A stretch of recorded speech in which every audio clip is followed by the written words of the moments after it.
Hello, Rutenchi here, and welcome to my Learn2App series. In this series, we'll be learning to create mobile apps using the Dart programming language and the Flutter framework. So to get started, what you'll want to do is go to flutter.io, link in the description, and click on Get Started. Now you'll pick whichever platform you're using, and you'll want to follow through these entire instructions and make sure that you've got not only the Flutter SDK set up properly. You can check whether it's properly set up with Flutter Doctor, but also you'll want to make sure that you have Android Studio and your Android emulator set up in order to follow along with me. So if you run into any issues with this, you can go up to support up here, and the live chat is always very helpful. Or you can feel free to comment down below, and I'll be happy to help. Or one of your peers might be happy to help as well. But go ahead and pause the video and get that all set up. All right. Well, welcome back. So there are two ways that you can create a Flutter project. The first I'm going to show you is with the command line. So just like you can do the Flutter Doctor, you can also do a Flutter Create. I'm going to run it with help right now just to show you what it'll do. So normally you would do Flutter Create and then the name of your project, which in our case is Password Checker. And so this would create a default project, which default being it's an application, not a package or a plugin, with a default description and default organization, as well as defaulting to Objective-C for iOS and Java for Android. Now, one word of warning with these language flags. I haven't had any trouble with Kotlin, but if you change it to Swift, you may run into issues with certain packages. There is a workaround, or rather there is a fix for it, and I'm happy to help you with that if you comment down below. But in all honesty, you're probably in all likelihood never going to have to touch any of this, so you may as well just leave it as default, which will work just fine. But the way we're going to create our project today is to open up Android Studio and go to Start a New Flutter Project. And first thing we do is pick what kind of project it is, whether it's an application, a package, or a plugin. So what you'll notice is that this graphical wizard that we're going to go through is the exact same options for the most part that you have with the command line. So you feel free to go either route. So we're going to change the package name to Password Checker. It knows where our SDK is. We don't need to worry about that. Default package location is fine. And app to check if your password has been pwned. One of these days I will learn how to spell. Not today. Put in your company domain, and again, if you wanted to change the default language support for either Android or iOS, you could do it there, but we're not going to do that. So we're just going to finish, and it's going to create our brand new project. Fill it with all that default goodness for Flutter. So what you'll notice when this gets created is that there are four things in particular that you'll want to take note of.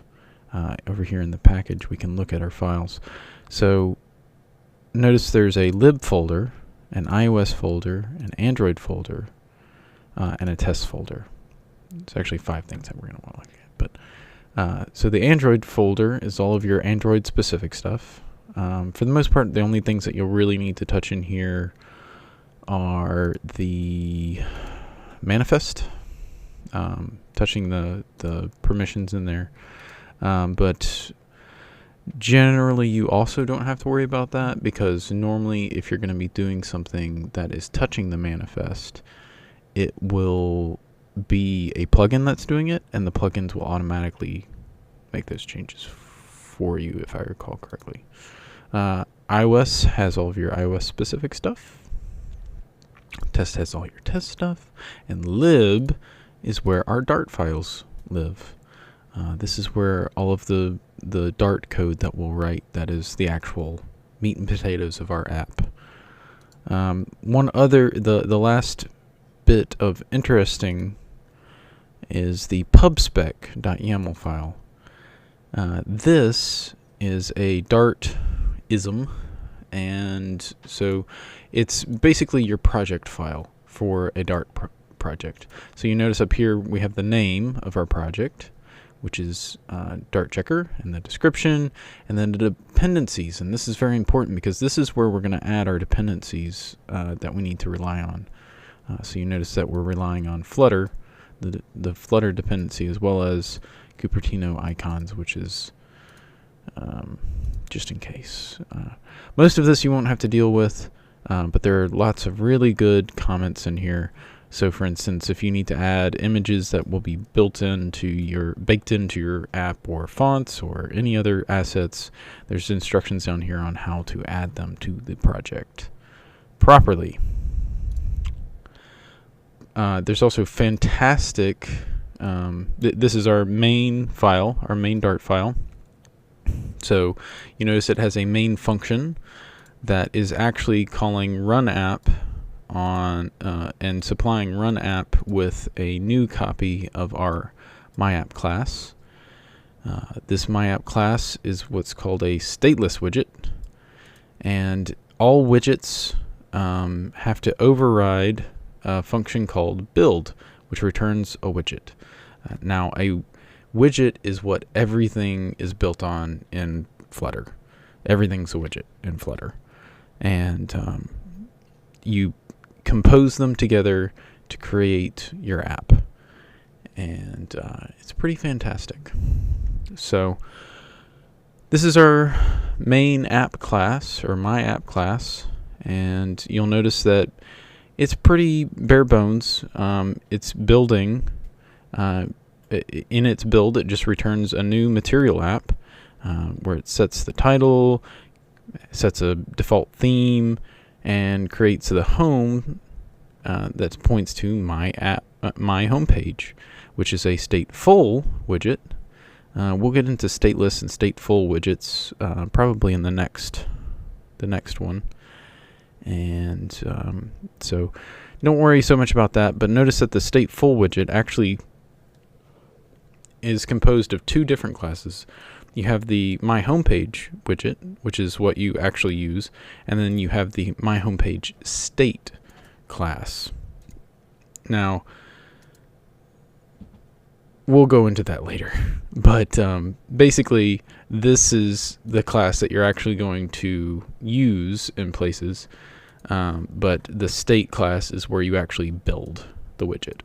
So you get used to it, and there are a lot of niceties that you can use to create all of that for you. So I'm going to get rid of all these comments because I don't need them. I would suggest that in yours, in your project, feel free to pause again, but I would suggest reading through these. It'll actually go a long way in explaining the whole state thing and stateless thing and all of that, as well as the themes, which Dart's theming is pretty amazing. So first, let's see this in action. So we go up to Device and turn on our emulator. Cool.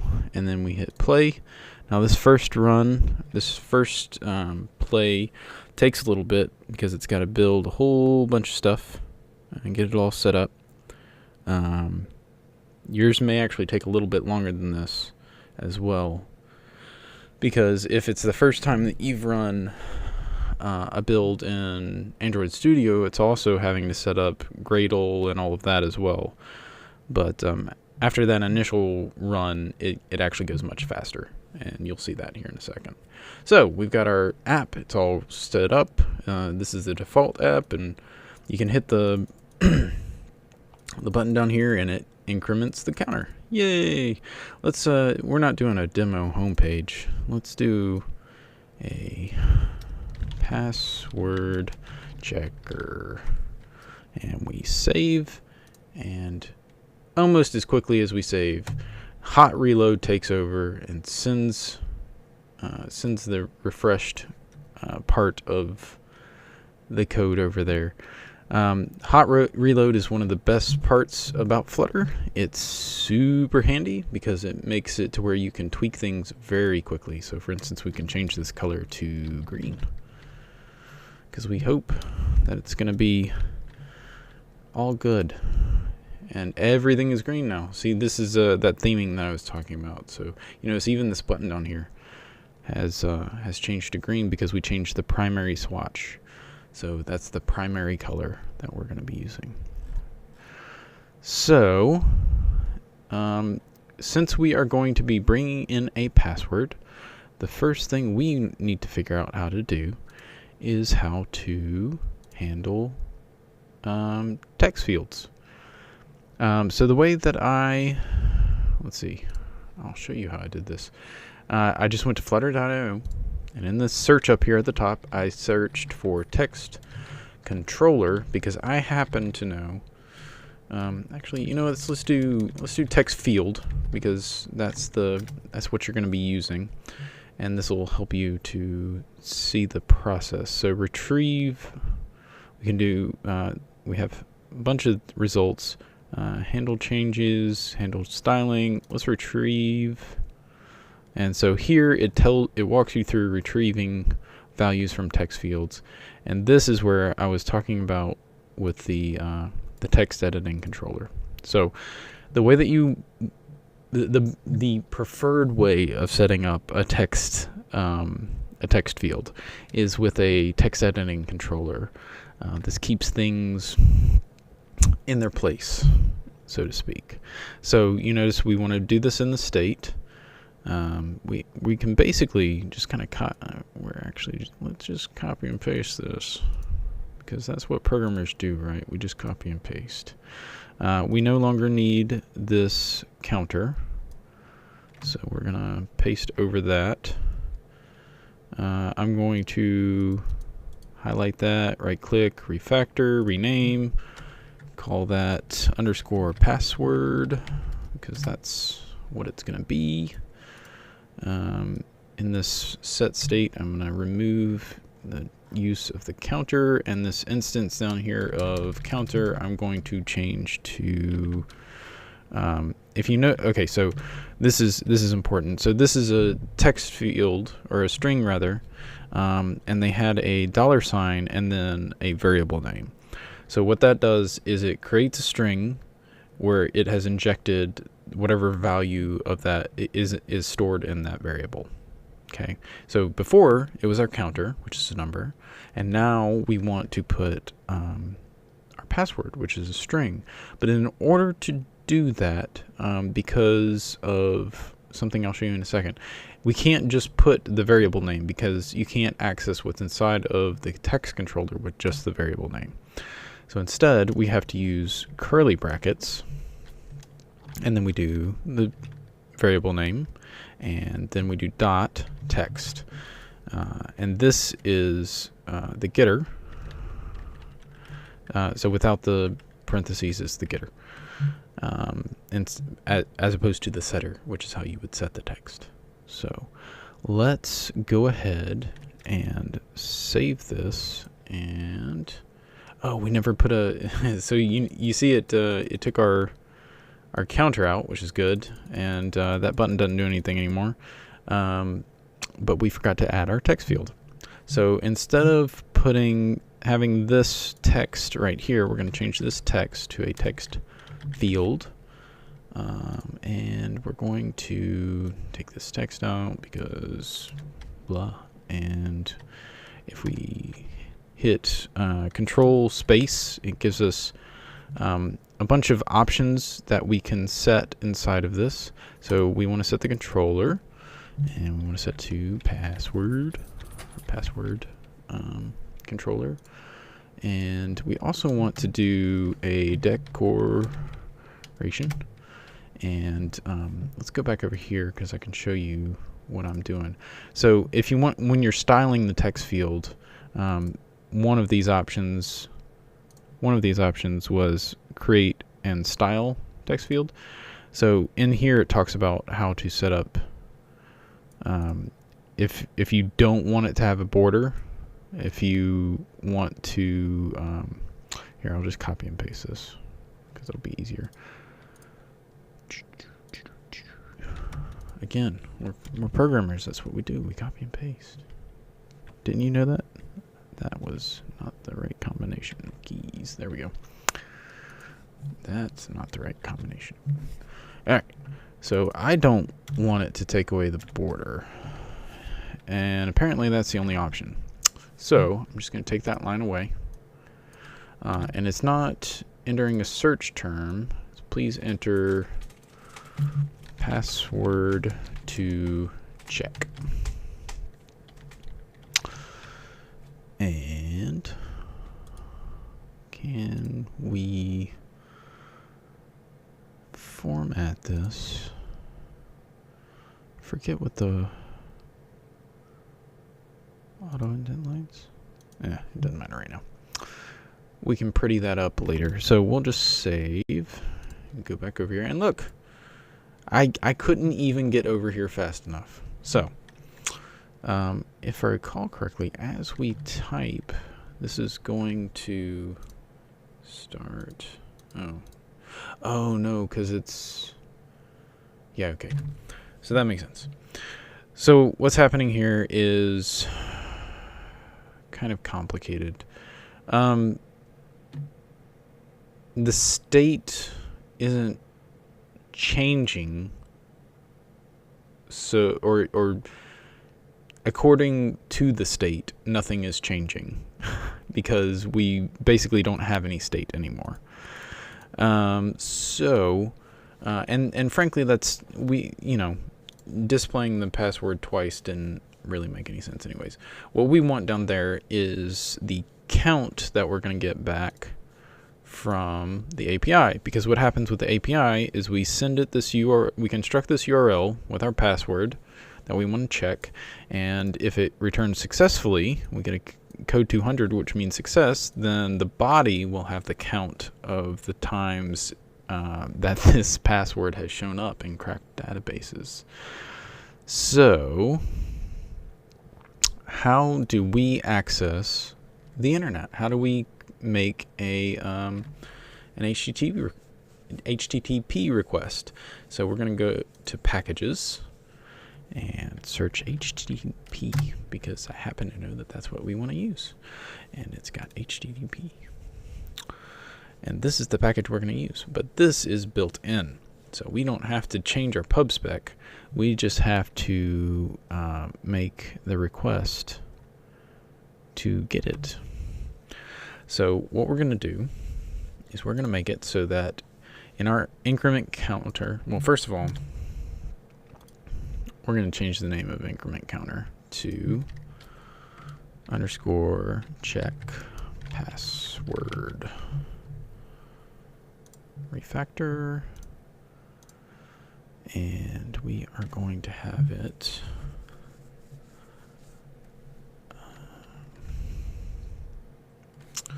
we want to go up here. We do need to import async as well as, where'd it go? There it is. HTTP. And they're going to be grayed out right now because we aren't using them yet, because Android Studio is awesome and can tell things like that.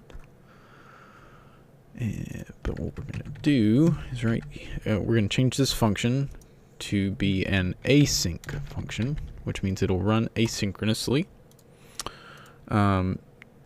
which means that if you're paying attention, that when this floating action button is pressed, it can seamlessly deal with an asynchronous function. Okay, now what that means is this function is going to not block the interface, the graphical interface at all. So it running is not going to slow anything down or hold anything up or anything like that. While we're down here, let's change this to search. No, let's change it to check. I hit the insert key. What a useless key. And change add to, let's use the search icon. Yeah. And don't need to change any of that. All right. So go back over here. Look at this.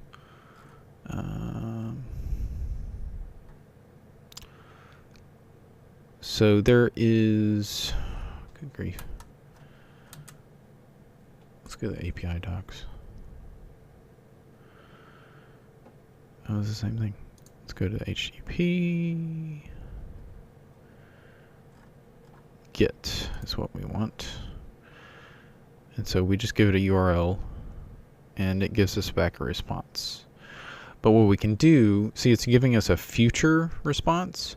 Well, this future is, that's where our asynchronous stuff happens. If you're not familiar with futures, it's kind of complicated, but basically it's something that wraps whatever we actually want, which in this case is a response, and it means that in the future we will get one of those, but we may not get it yet, but we'll get it someday. And so the way that you handle that, or the easiest way to handle that, is to say var response equals, and we await. You can await a future, and that will make it to where whenever the value gets returned from the future, it will come back here and set this. So it makes it to where we can program as if it is synchronous or running down. Like this asynchronous piece waits here and returns control to the rest of the app. And then whenever the future returns, then it comes back to this place and sets this and then finishes running the rest of our code. But that's probably a little complex for right now. But just know that that's how it works. So we are going to set up our URL. My cat and my dog like to chase each other. That's what that was. It probably sounded a bit like they were trying to destroy my carpet, but that's a different time of day. And we're going to do that whole, so I grabbed the first part of this URL, and then notice here after that is where I'm supposed to put the password, right? So what I'm going to do is that same trick that I was telling you about with the $sign and curly brackets, and I'm going to do _password .text. And so this, when it gets run, will you need to make sure that all of your lines have semicolons at the end of them, unless they're embedded in a structure like this. I realize that that's kind of confusing, but you'll notice that most of these lines have commas after them. And what's going on there is that, sorry, I was trying to figure out where those things lined up. That way it knows, okay, we're not done yet. We've still got, there's more, right? But it also helps the syntax checker to format things better. When you just, you can kind of just, you notice this last one has a comma after it. Oh yeah, so here you go. This trailing comma makes auto formatting nicer for build methods. So there you go. They explain it right there. So if you had already read the comments, you already knew that. So now we should have a response. And if let's see, we want it to, we need to create a string that is somewhat ironically called count, and we're going to set it to nothing for now. And then we want to set state, and then we want to set the count equal to response.body, which is a string as well. And then down here, we don't want this, we want count. And we save, and we go over, and we search. Did it finish yet?